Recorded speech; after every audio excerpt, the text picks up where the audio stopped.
In the year 1850, the cotton fields of Wilcox County, Alabama, stretched out endlessly beneath a harsh sun that seemed to scorch not only the land, but the very spirits of the laborers toiling below. The Blackwood plantation stood as a testament to prosperity achieved through suffering, its white-columned manor looming like a ghost above the slave quarters where families lived in conditions that defied human dignity. It was in this place, amidst the quiet prayers and suppressed weeping that echoed through the slave cabins each night, that a certain question would be posed, a question both simple and profoundly destructive, one that would expose secrets buried deeper than any grave. The boy who would voice this question was named Samuel. Born into servitude in 1842, his entire world was defined by the plantation's boundaries, his existence shaped by the crack of an overseer's whip and the ceaseless rhythm of cotton picking.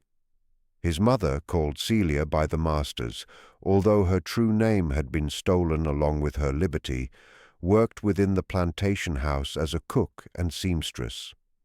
She was known for her silence, moving through the mansion like a shadow, her gaze always lowered, her voice barely a whisper. What distinguished Samuel, marking him from birth in ways that both protected and imperiled him, was his physical appearance. While his mother's skin possessed the deep richness that affirmed her African heritage, Samuel's skin tone was lighter, his features more defined, and his hair softer in texture. In the cruel calculations of slavery, where lineage dictated fate, Samuel occupied a perilous middle ground, too dark to be free, yet too fair to be ignored. The other children in the quarters would speak of Samuel in hushed tones when they believed he couldn't hear. They mentioned how Master Josiah Blackwood would occasionally pause during his inspections of the slave quarters, gazing at the boy with an expression that was neither kind nor cruel, but something far more intricate and troubling. The adults would quickly silence such talk, their faces hardening with fear. But children perceive what grown-ups choose to overlook, and Samuel gradually sensed that his existence was somehow different, somehow flawed, in ways he could not yet grasp. For 8 years, Celia had meticulously constructed careful falsehoods and partial truths to shield her son from a reality that would have shattered his young mind. When Samuel inquired why his skin was different from hers, she explained that God painted all his children in various colors, like flowers in a garden. When he wondered why the master never looked directly at him, yet never punished him either, she claimed that some individuals were simply born with an unseen protection. These explanations satisfied a child's curiosity. However, as Samuel matured and grew more perceptive, the questions became increasingly difficult to avoid. The plantation house where Celia labored was a world unto itself, filled with elegant furniture imported from Europe and portraits of Blackwood ancestors whose pale eyes seemed to follow visitors through every room. Master Josiah was a man of 43, unmarried despite the social expectations tied to his class and wealth. His sister, Margaret Blackwood, functioned as the plantation's mistress, governing the household with an iron grip veiled in velvet gloves. She was known for her charitable activities among the local church community and her strict devotion to moral principles. Yet there were whispers among the enslaved people concerning the true nature of the Blackwood family's piety. The overseer, a brutal man named Hayes, who had worked plantations from Virginia to Louisiana, controlled the fields with a legendary ruthlessness, even in an era where such cruelty was common. He carried a whip he called his teacher, asserting it could instruct any slave in proper conduct within 3 lashes.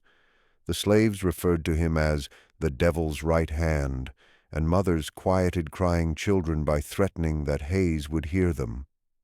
But even Hayes, with all his power and cruel authority, appeared to recognize that certain slaves were off limits, and Samuel was one of them. Life on the plantation followed routines as ancient as the institution of slavery itself.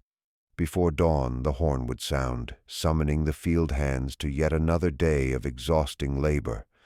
Children like Samuel were not yet old enough for the fields, but they had their own tasks, feeding poultry, gathering eggs, and helping with the never-ending washing that kept the plantation operating.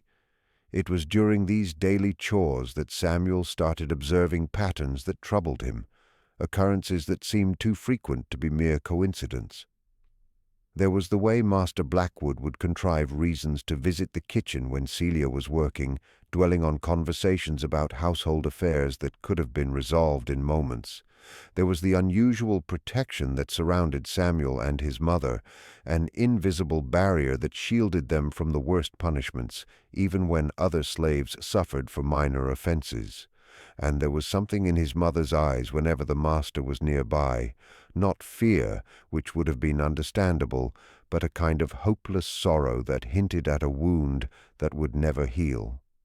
The other slave children had their own observations, shared in whispered talks when adults were out of earshot. They spoke of seeing Master Blackwood standing in the shadows of the quarters late at night, not checking or intimidating, but simply watching. They described how he would sometimes reach out toward Samuel as if to touch his hair or face, then quickly retract his hand. These were dangerous observations, the kind that could get a slave killed if overheard by the wrong people. But children are natural investigators, and the riddle of Samuel's position in the plantation hierarchy both fascinated and terrified them. Celia's protective instincts had been sharpened by years of navigating the perilous existence of plantation life. She knew that her son's likeness to Master Blackwood was growing more pronounced with each passing year, and she understood the implications of that resemblance in ways Samuel could not yet grasp. The boy was a walking reminder of hidden shame, a living testament to the hypocrisy that plagued even the supposedly most devout households in the antebellum South. In the slave quarters, where privacy was a non-existent luxury, and every conversation might be overheard by hostile listeners, Celia had mastered the skill of silence. She moved through her days like a woman walking on thin ice, always aware that one mistake could send her and her son plunging into an abyss from which there would be no escape. She prepared the master's meals, repaired his clothes, and managed his household with the competence and discretion that had kept her alive for nearly 3 decades of bondage. But children, no matter how sheltered, eventually ask the questions adults fear most to answer. In the spring of 1850, as Samuel neared his 8th birthday, and his likeness to Master Blackwood became impossible to deny for anyone with eyes to see, the moment Celia had dreaded finally arrived. It was a Tuesday morning in May, the kind of day when the Alabama heat was just beginning to intensify toward the oppressive summer. Samuel had been sent to gather herbs from the kitchen garden, a task that permitted him to move through parts of the plantation usually off-limits to slave children. As he worked among the neat rows of sage and thyme, he heard voices coming from the master's study, raised in what sounded like a disagreement between Master Blackwood and his sister Margaret. The window was open to capture the morning breeze, and Samuel, with the natural curiosity of a child, found himself drawn to listen. What he heard would alter his comprehension of his world forever, though the full meaning would take years to unfold. "The boy grows more like you every single day." Margaret's voice was sharp with accusation. "People are starting to notice. The pastor mentioned it just last Sunday, inquiring after your young relative. How much longer do you think this pretense can go on?" Master Blackwood's reply was indistinct, but Samuel caught fragments. "My responsibility cannot simply," and then more clearly, "he is my son, Margaret. Whatever his circumstances, whatever his mother's position, he carries my blood." The words struck Samuel like a physical blow. He dropped the basket of herbs, scattering them across the garden path, and ran. He raced through the meticulously maintained grounds of the plantation house, past the stables where horses worth more than human lives were groomed and fed. past the smokehouse where meat was preserved for the master's table while slave children went hungry. He ran until his lungs ached and his legs gave out, finally collapsing in the shade of an ancient oak tree that had stood guard over the plantation since before the first slaves arrived. When Celia found him there hours later, his face was smeared with tears and dirt, his small body trembling with uncontrollable sobs. She knelt beside him in the red Alabama clay, her own heart breaking as she realized that the careful shield of protection she had built around her son's innocence had finally shattered. "Mama," Samuel whispered, his voice hoarse from crying, "why does the master look like me?" The question hung in the air between them like smoke from an unquenchable fire. Celia looked into her son's eyes, eyes that were hazel like his father's, not brown like her own, and knew that the time for protective lies was over. The truth was about to emerge, bringing with it consequences that neither she nor Samuel could yet envision. In the distance, the plantation bell rang, calling slaves back to their duties. But for this moment, mother and son remained frozen in time, balanced on the precipice of a revelation that would expose the deepest hypocrisies of their world. The boy, who had lived his entire life as property, was about to discover that he was also the master's son, a truth that would make him neither completely free nor fully slave, but something far more dangerous, living evidence of the moral corruption that infected even the most devout households in the American South. The oak tree under which they sat had witnessed generations of such moments, providing cover for countless conversations between mothers and children forced to navigate the impossible labyrinth of slavery's contradictions. Its branches had listened to quiet prayers for freedom, desperate plans for escape, and private moments of affection stolen from a system designed to dismantle the bonds between families. Now, it would bear witness to a different kind of breaking, as an 8-year-old boy began to comprehend the genuine nature of the world into which he had been born. As the sun climbed higher in the Alabama sky, casting harsh shadows across the plantation grounds, Celia made a choice that would change both their lives permanently. She would tell Samuel the truth, not all of it, for he was still too young for the full horror of her narrative, but enough to help him understand his place in a world that saw him as both victim and potential danger. It was a discussion that would resonate through the years to come, shaping the boy's understanding of justice, authority, and the terrible price of secrets kept too long. The plantation around them carried on its daily routine, oblivious that in the shade of an ancient oak tree, a mother was about to explain to her son why he bore the face of his oppressor, and why that resemblance would make his life more perilous with each passing year. The truth that had been concealed for 8 years was finally demanding to be heard, and with it would come consequences that no one, not Celia, not Samuel, and certainly not Master Josiah Blackwood, could fully foresee or manage. In the months following Samuel's devastating realization, the fragile equilibrium that had maintained an uneasy calm on the Blackwood plantation began to shift in ways both subtle and profound. The boy's new knowledge changed him, aging his features in a way that had nothing to do with the passage of time and everything to do with the burden of comprehending truths no child should have to bear. His resemblance to Master Blackwood, always present but somehow ignored in the willful denial that slavery required, now seemed impossible to overlook. Celia had done her utmost to clarify the inexplicable, choosing her words with the precision of someone defusing a bomb. She informed Samuel that sometimes powerful men took what they wanted from powerless women, that children born from such pairings lived in a world between worlds, belonging fully to neither. She spoke of love where it existed and survival where love was impossible, constructing a narrative that preserved some remnants of her son's innocence while preparing him for the realities he would encounter. But children often understand more than adults realize, and Samuel grasped the implications of his mother's careful explanations with a clarity that terrified her. He began to view the plantation differently, observing the way other light-skinned slaves moved through their days with a particular weariness, realizing for the first time that he was not unique in carrying the lineage of his oppressors. The revelation illuminated patterns that had always been present but previously existed beyond his understanding. Master Blackwood himself seemed to sense that the atmosphere of his domain had changed.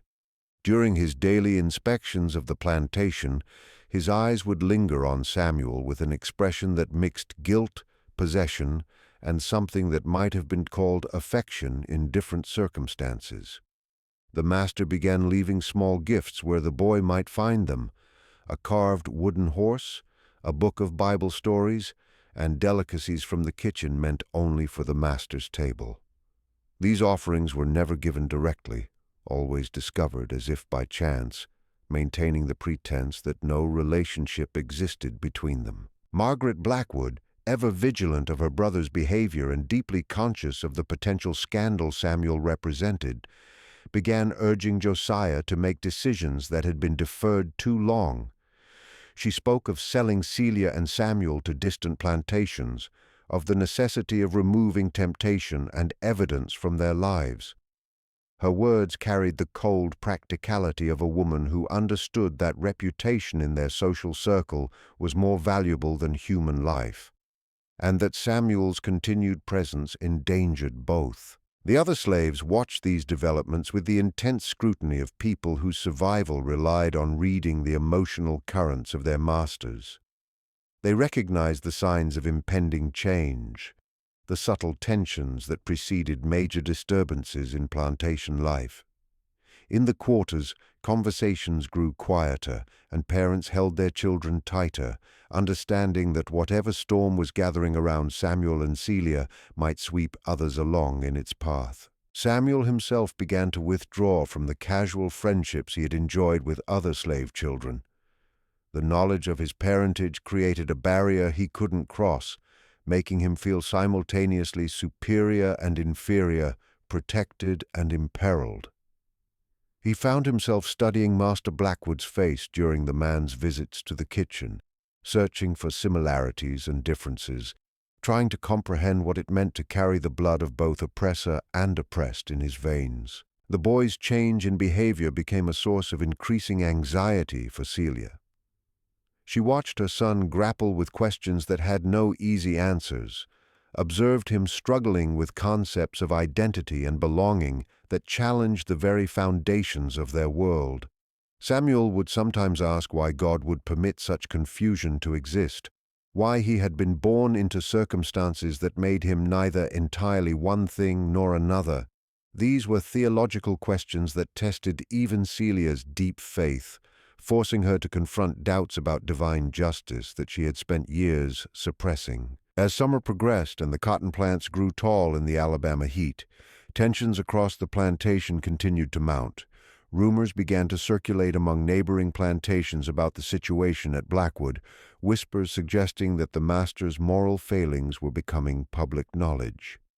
These stories threatened not only Josiah's reputation, but his standing in a community where maintaining the fiction of racial purity was vital to preserving the entire social order.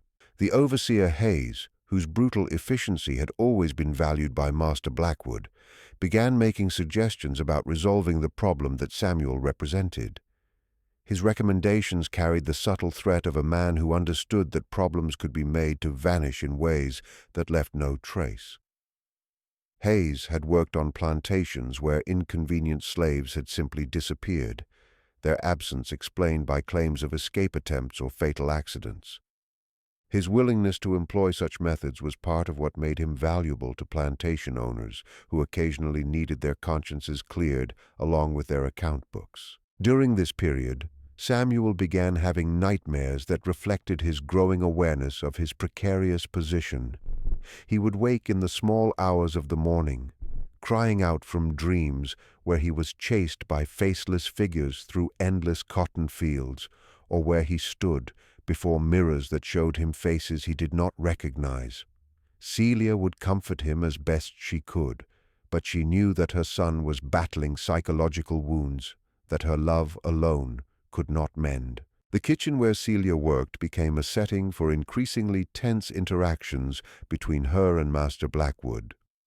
He would find reasons to linger during his visits, sometimes attempting conversations that alluded to their situation without ever stating it directly. These interactions were agonizing for Celia, who understood that any word or gesture could be misinterpreted with deadly consequences. She maintained her appearance of respectful subservience while protecting herself and Samuel from implications that could destroy them both. Margaret Blackwood's pressure on her brother intensified as she received reports from friends and acquaintances about the rumors circulating in their social circles. She spoke of family honor and Christian obligation, arguing that allowing such a situation to continue was not merely socially unacceptable, but morally corrupt. Her arguments held weight because they reflected genuine worries about the viability of their way of life in a society increasingly scrutinized by external forces. Samuel, meanwhile, began seeking knowledge in ways that deeply worried his mother. He would listen at doors and windows, gathering snippets of conversations that painted increasingly clear pictures of his situation. He learned about other plantation children who resembled their masters, about the various fates that awaited such living evidence of slavery's moral contradictions. Some were sold away to remote locations where their parentage would not be recognized. Others simply vanished under circumstances that were never fully explained. A rare few were educated and freed, though such outcomes were exceptional rather than common. The boy's growing awareness of these possibilities filled him with a blend of hope and dread. He began to understand that his future would be determined not by his own wishes or actions, but by calculations involving reputation, convenience, and the complex emotional needs of people who saw him as both son and property. The contradiction inherent in his existence, being simultaneously valued and disposable, created a psychological strain that no child should endure. As autumn approached and the cotton harvest drew near, decisions that had been deferred throughout the summer could no longer be put off. The plantation's annual cycle required attention to practical matters, and Samuel's situation had become too visible to ignore indefinitely, whether through sale, education, or other means.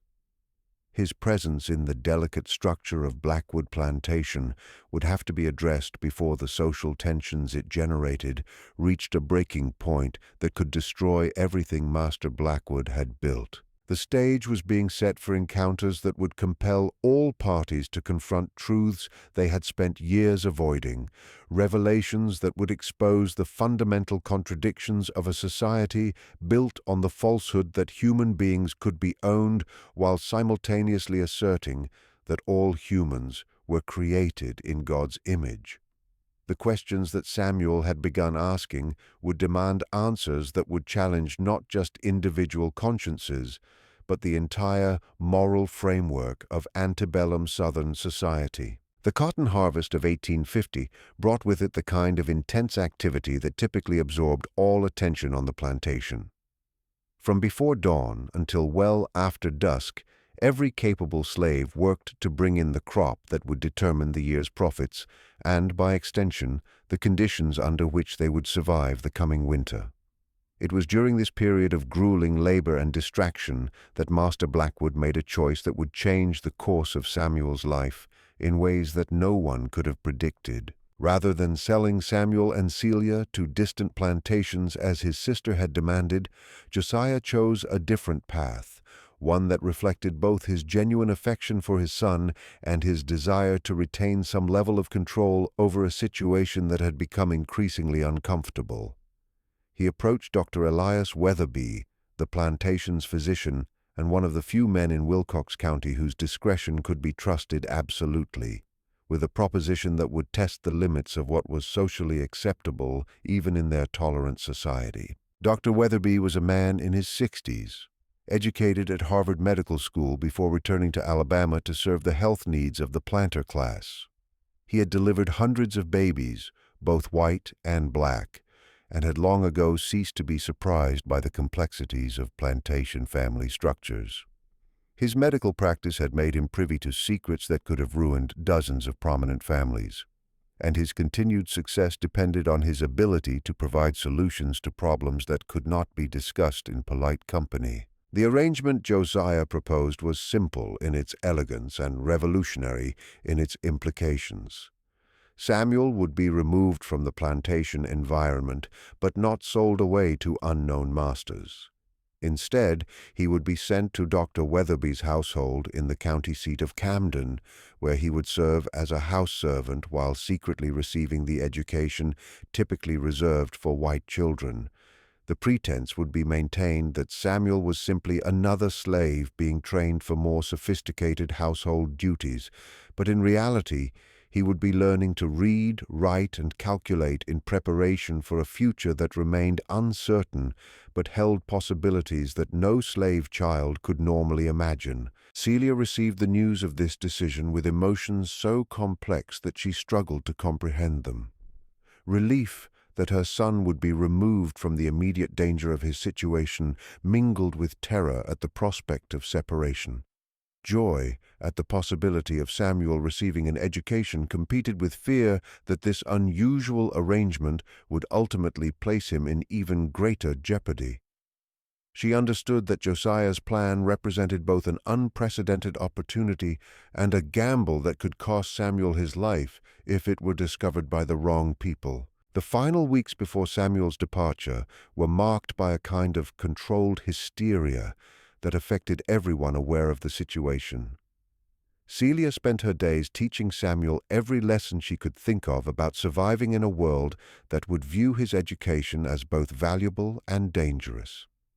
She spoke about the importance of never revealing the full extent of his learning, of understanding when knowledge should be displayed and when it should be concealed.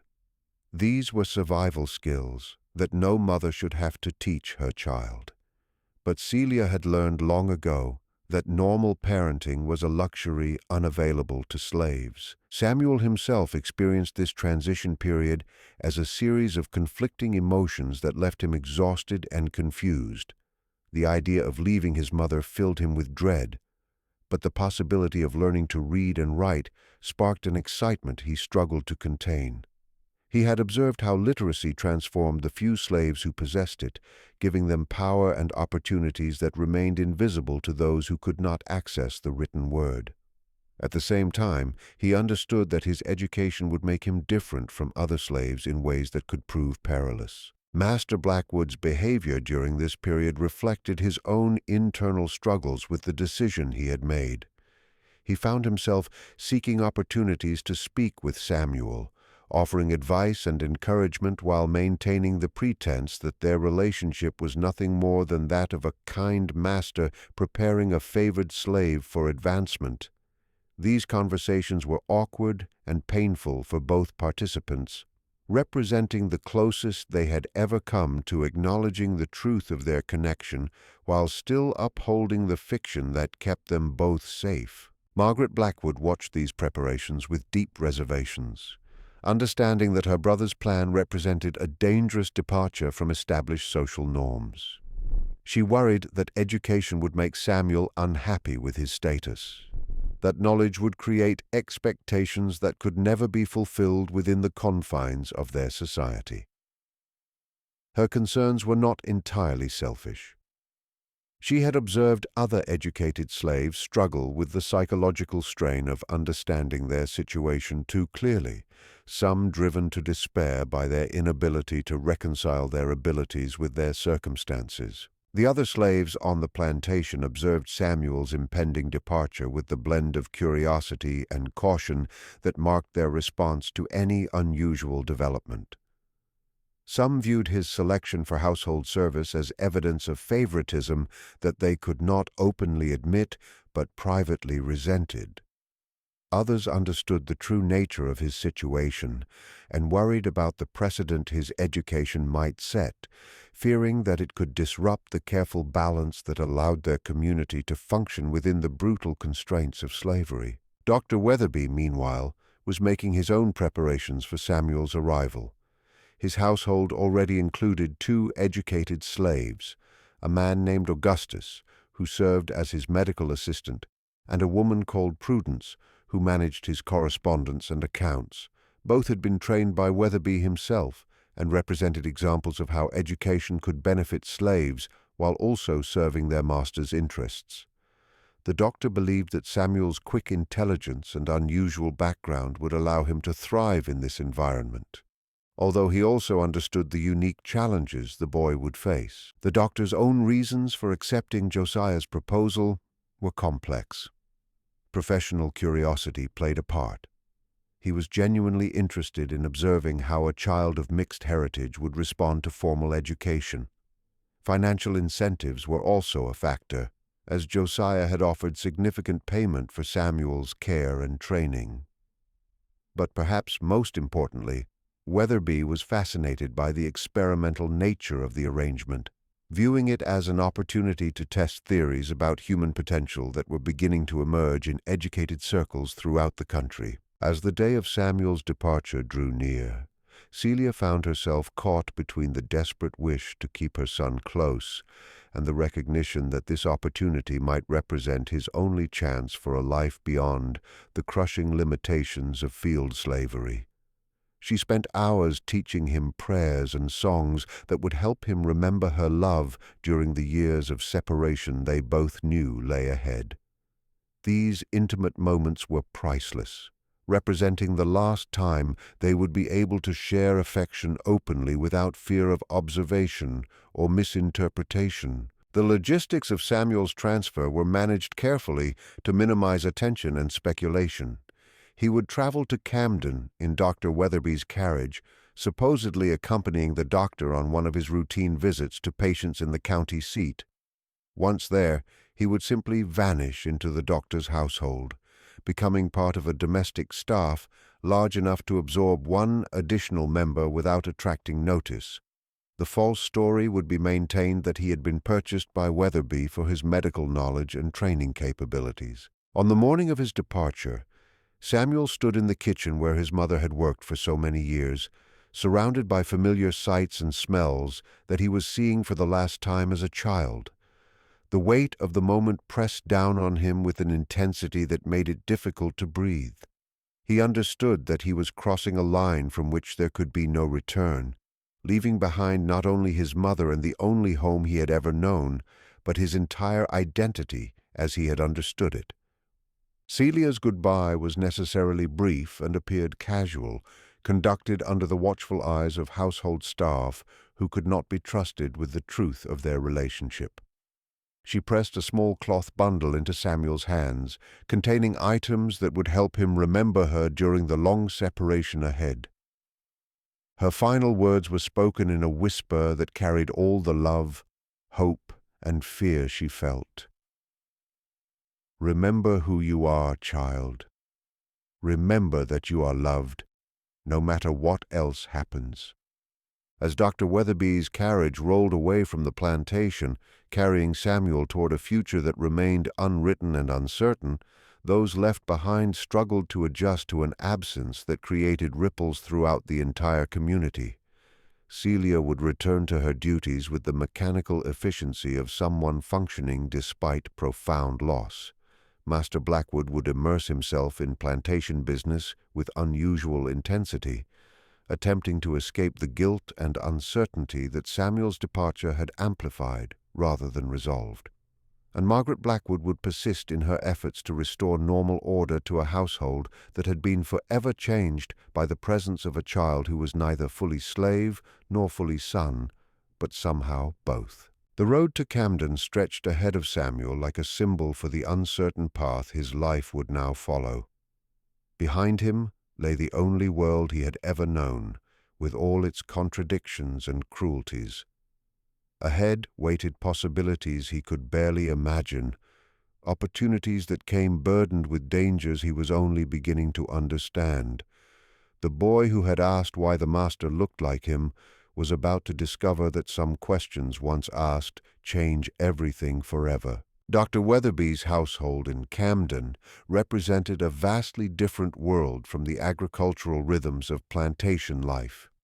The doctor's residence, a substantial brick house on the town's main street, served multiple roles as a family home, medical office, and informal school for the slaves whose education served both humanitarian and practical purposes. Samuel's introduction to this environment marked the beginning of a transformation that would challenge every assumption he had developed about his place in Southern society. Augustus, the medical assistant who had worked with Dr. Weatherby for over 15 years, became Samuel's first instructor in the complex maneuvering required for educated slaves. A man in his 40s with scarred hands that evidenced years of assisting with surgical procedures, Augustus possessed an intellect that had been carefully cultivated while remaining concealed from all but a select few. His lessons for Samuel extended far beyond reading and writing to encompass the psychological skills necessary for survival in their unique position. "Knowledge is power," Augustus explained during one of their early conversations. "But displayed knowledge is danger. You must learn to be smart enough to be useful, but never so smart as to be threatening. The white folks who educate us need to believe they remain our superiors, even as they depend on our capabilities to maintain their own positions." Prudence, who managed Dr. Weatherby's correspondence and financial records, reinforced these lessons through her own example. A woman of perhaps 35, with hands perpetually stained with ink and a mind capable of calculations that surpassed many educated white men, she demonstrated daily how intelligence could be wielded as a tool for advancement within the limitations of their society. Her interactions with the doctor's white patients and business associates were masterful displays of deference that concealed razor-sharp analytical abilities. Samuel's formal education began with basic literacy skills, but quickly expanded to include subjects few white children of his age were studying. Dr. Weatherby believed in thorough intellectual development and introduced his young protege to mathematics, natural philosophy, basic medical knowledge, and even rudimentary Latin. The boy's rapid grasp of these subjects surprised even the doctor, who had expected intelligence but was unprepared for the depth of Samuel's curiosity and retention. The psychological adjustment to this new life proved more challenging than the intellectual demands. Samuel found himself caught between worlds in ways that created constant internal strain. In the doctor's household, he was encouraged to think, question, and learn with an intensity that fed his eager mind.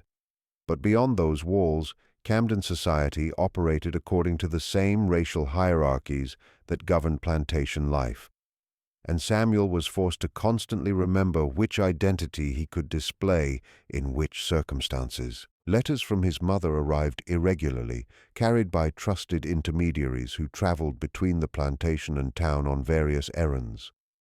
These communications were necessarily brief and cryptic, expressing love and concern while avoiding any details that could prove dangerous if intercepted. Celia's messages spoke of seasonal changes, household news, and her prayers for Samuel's well-being, but between the lines the boy could discern his mother's longing and worry. Master Blackwood's influence over Samuel's new situation remained significant but carefully hidden. The financial arrangements that supported the boy's education and care were channeled through Dr. Weatherby in ways that maintained plausible deniability about their true source. Occasionally, the master would visit Camden on business and would find excuses to observe Samuel from a distance, checking on his progress while maintaining the pretense that no special relationship existed between them. As months passed and Samuel's education advanced, his understanding of his unique position deepened in ways that both empowered and troubled him. He began to grasp the wider implications of slavery as an economic and social system, understanding how his own mixed heritage represented both the contradictions inherent in that system and the potential for its eventual transformation.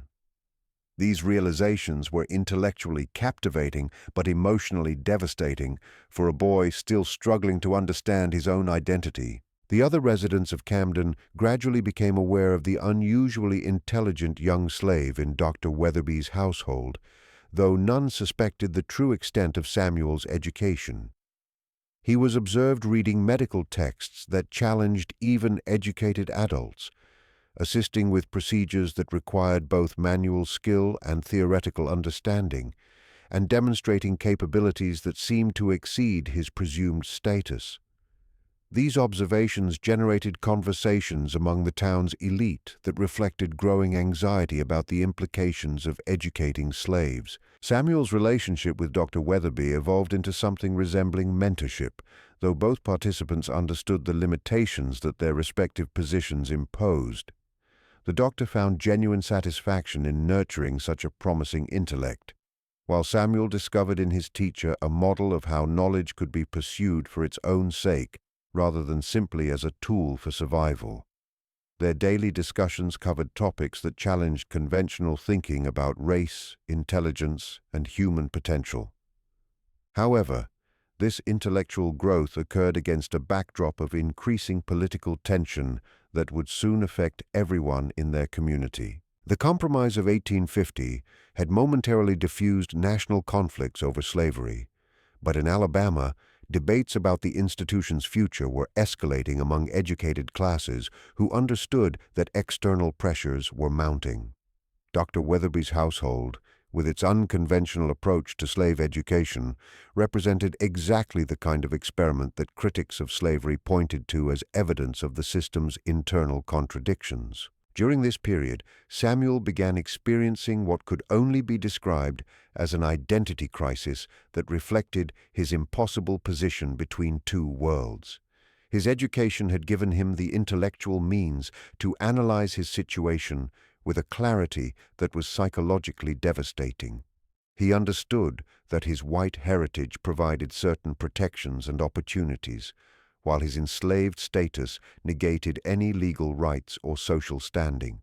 This knowledge created a psychological burden that manifested in periods of depression and anger that worried his caretakers. The boy's emotional struggles were complicated by his physical development, which was making his resemblance to Master Blackwood increasingly pronounced. Visitors to Dr. Weatherby's household sometimes remarked on Samuel's unusual features, speculating about his heritage in ways that made everyone uncomfortable. These observations reminded all concerned that the pretense supporting Samuel's presence in Camden was becoming harder to maintain as he matured. Margaret Blackwood's concerns about her brother's experiment proved prescient, as reports of Samuel's capabilities reached social circles that included some of Alabama's most prominent families. Conversations at dinner parties and church gatherings began to include references to the remarkable young slave at Dr. Weatherby's house, discussions that carried undertones of both admiration and unease. Some viewed the boy's education as evidence of Negro capability, while others saw it as proof that educating slaves created dangerous expectations and dissatisfaction. As 1851 dawned, Samuel faced his 9th birthday with a mix of pride in his achievements and uncertainty about his future. His education had proceeded beyond what anyone had initially thought possible, but success brought its own complications. The more capable he became, the more questions his situation raised about the fundamental assumptions underlying their society. His very existence challenged beliefs about racial hierarchy that formed the foundation of the Southern social order. The question that had begun this journey, why the master looked like him, had evolved into dozens of other questions that seemed to multiply faster than they could be answered. Samuel now understood the biological and social reasons for his resemblance to Master Blackwood. But that understanding had opened up philosophical and moral inquiries that challenged the basic premises of the world in which he lived. His education had given him the tools to analyze his situation. But analysis only highlighted the contradictions and injustices that defined his existence. Dr. Weatherby himself was beginning to question the wisdom of the experiment he had undertaken. While Samuel's intellectual progress exceeded all expectations, the psychological costs of the boy's position were becoming increasingly clear. The doctor worried that they were creating expectations that their society could never fulfill, preparing Samuel for a life that might not be possible within the constraints of Southern law and custom. As spring arrived in Camden, bringing with it the familiar rhythms of agricultural renewal, Samuel continued his studies while grappling with questions that had no easy answers. His situation remained unique in their community, representing both an extraordinary opportunity and a dangerous precedent that challenged fundamental assumptions about race, intelligence, and social order. The boy, who had begun by asking about physical resemblance, was now confronting mysteries of identity and belonging that would shape the rest of his life in ways none of them could yet imagine. The question that would ultimately expose everything was building toward its moment of expression, though no one yet realized how completely it would transform their carefully constructed arrangements. Samuel's education had given him not just knowledge, but the confidence to seek answers to questions that polite society preferred to leave unasked. And in a world built on falsehoods and silences, such questions had the power to bring down structures that had seemed permanent and unshakable. By the summer of 1851, Samuel's education under Dr. Weatherby had progressed to levels that would have been remarkable for any child of his age, regardless of race. His abilities in mathematics, natural philosophy, and medical theory had developed to the point where he could assist the doctor with procedures that required both intellectual sophistication and practical skill. However, this academic success was creating complications that none of them had fully anticipated when the arrangement began. The revelation that Master Blackwood had been planning his freedom created emotions in Samuel that were almost impossible to process. Joy at the prospect of liberation mixed with anger at having been kept ignorant of these plans. Understanding that his father cared enough to risk social standing for his welfare competed with resentment that this care had been expressed through secrecy and deception rather than open acknowledgement. Within weeks of Samuel's discovery, the careful balance maintaining their situation began to collapse. Margaret Blackwood, learning of her brother's manumission plans through household servants who had overheard conversations, threatened to expose the entire arrangement unless it was terminated immediately. Her ultimatum forced a crisis that had been brewing since Samuel first asked his devastating question years earlier. Master Blackwood arrived in Camden on a September morning, heavy with the weight of decisions that could no longer be postponed. His meeting with Dr. Weatherby and Samuel took place in the doctor's study, where the boy's education had flourished and where his future would now be decided. The conversation was formal, yet emotionally intense, representing the closest the three of them had ever come to acknowledging the true nature of their relationships. "The situation has become impossible to sustain," Blackwood explained, his voice conveying an exhaustion that reflected months of internal struggle. "Margaret threatens exposure that would destroy not only our family's reputation, but your safety as well. The political climate makes it impossible to proceed with manumission as planned." Samuel listened to this discussion of his fate with the composure that his education had taught him. But inside, his emotions raged with the intensity of someone watching their dreams disappear. The freedom that had seemed within reach was being withdrawn due to forces beyond his control, returning him to a state of uncertainty that was perhaps worse than never having hoped at all. Dr. Weatherby proposed an alternative that would allow Samuel to maintain some benefits of his education while removing him from the immediate danger of exposure. The boy would be sent to New Orleans, where the more complex racial hierarchies of that cosmopolitan city might allow him to work as a skilled artisan or even eventually purchase his own freedom. It was a compromise that satisfied no one completely, but offered Samuel some hope for a future beyond slavery. The final weeks of Samuel's time in Camden were marked by intense preparation for a journey that would take him farther from his mother than he had ever been. Dr. Weatherby provided him with falsified papers documenting skills in carpentry and masonry that would make him valuable in the New Orleans construction trades. More importantly, he gave Samuel letters of introduction to abolitionists who might assist his eventual escape to freedom in the North. Samuel's farewell to Dr. Weatherby was necessarily brief, but deeply emotional. The man who had served as teacher, protector, and surrogate father pressed a small package into the boy's hands, containing money, additional documentation, and a letter explaining his true parentage for use if circumstances ever made such a revelation beneficial rather than dangerous. The journey to New Orleans in October 1851 marked the conclusion of one chapter in Samuel's life and the beginning of another that would test everything his education had taught him about survival and self-determination. He traveled in the company of a slave trader who believed he was simply transporting another piece of property, unaware that his cargo possessed intellectual capabilities that challenged fundamental assumptions about the nature of slavery itself. Years would pass before Samuel saw his mother again, and when they were reunited, both had been changed by experiences that tested the limits of human resilience. Celia had aged prematurely from worry and separation, while Samuel had grown into a young man whose education and experiences had given him perspectives that few of his generation could claim. Master Blackwood never publicly acknowledged his son, but he followed Samuel's eventual success in New Orleans through reports that confirmed the wisdom of the education he had arranged. The boy who had asked why the master looked like him grew into a man who used his unusual background and exceptional education to help other slaves find paths to freedom through the Underground Railroad.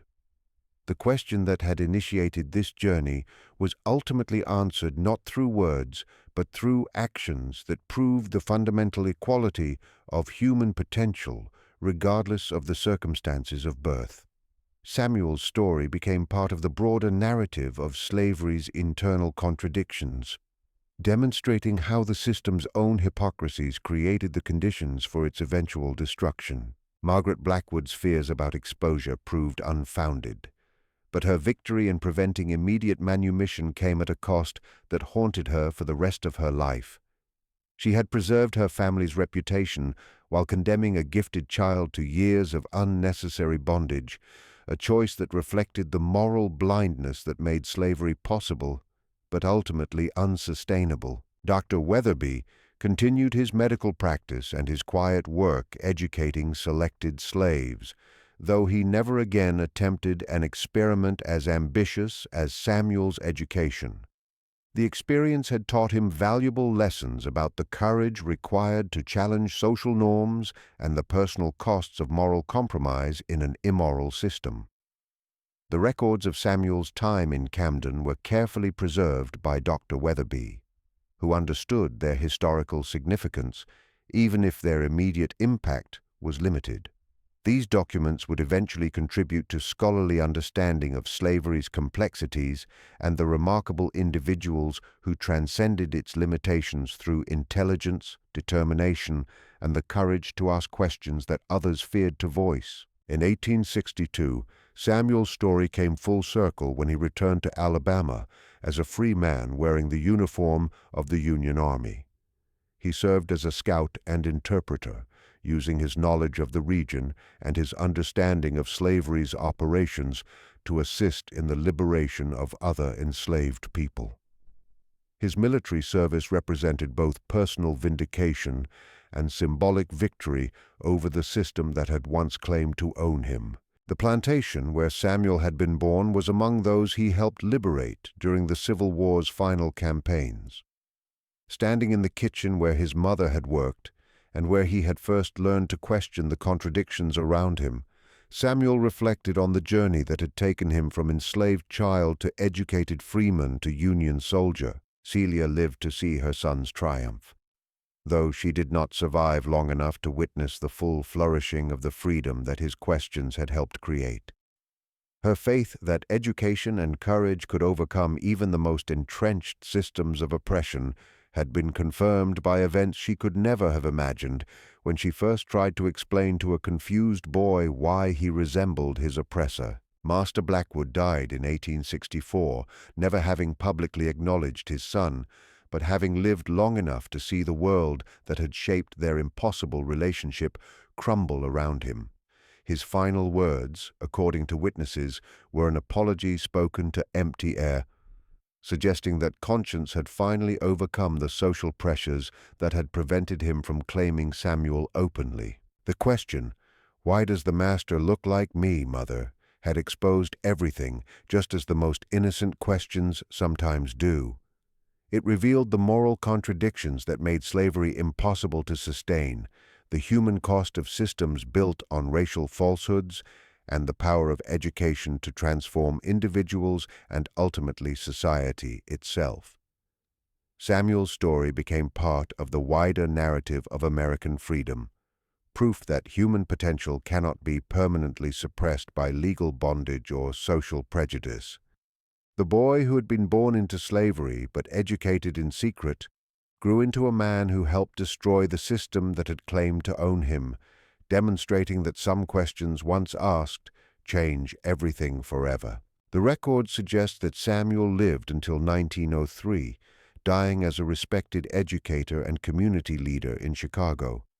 His final years were devoted to establishing schools for freed slaves, ensuring that other children would have access to the education that had transformed his own life.